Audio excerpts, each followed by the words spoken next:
ఉమ్మడి ఖమ్మం జిల్లాలో సీతారామ ప్రాజెక్టు ద్వారా 10 లక్షల ఎకరాలకు సాగునీరు అందించేందుకు తెలంగాణ ప్రభుత్వం కృతనిశ్చయంతో ఉందని మంత్రి తుమ్మల నాగేశ్వరరావు అన్నారు.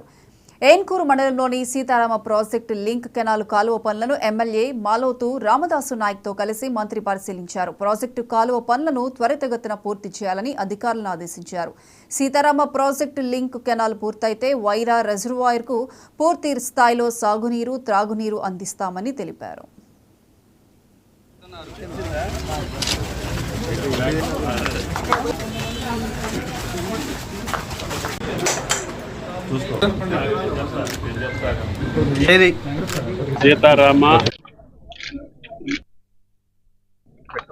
సీతారామ మెయిన్ ప్రాజెక్టు 4 పంప్ హౌస్లు పూర్తయినాయి.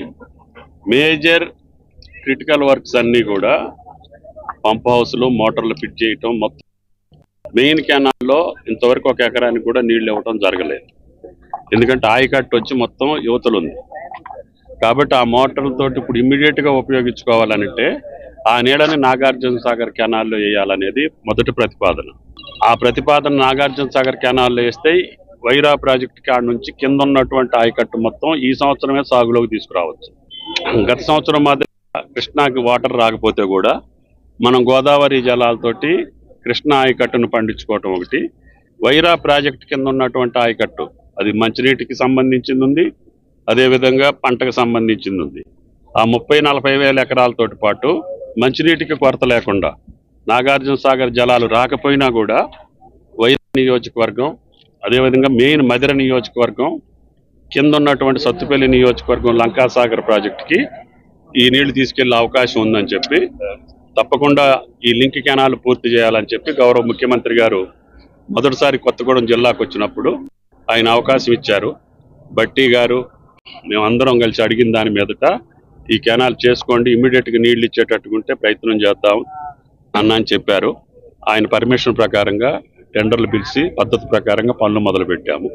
రైతులకు ఇబ్బంది ఉంటుంది, ఏ కెనాల్ అయినా ఏ పని అయినా. వాళ్ళకు కూడా వీలైన కాడికి సాధ్యమైనంత కాడికి ఎమ్మెల్యే గారు మేము ప్రయత్నం చేసి వాళ్ళకి వీలైన కాడికి న్యాయం చేయడానికి ప్రయత్నం చేస్తాం. ఉమ్మడి ఖమ్మం జిల్లాకి ఉపయోగపడుతుంది అనేటటువంటి గోదావరి జలాలు వాడుకున్న మొదటి ప్రాజెక్టుగా ఈ సీతారామాని రావాలనేది నా జీవితాశయం, నా కోరిక ఫలించేదానికి మీరు కూడా సహకరించాలి. సహకరించేటటువంటి రైతులకి నా మనఃపూర్వకంగా ధన్యవాదాలు తెలియజేస్తూ ఎమ్మెల్యే గారి సూచన మేరకు వాళ్ళకి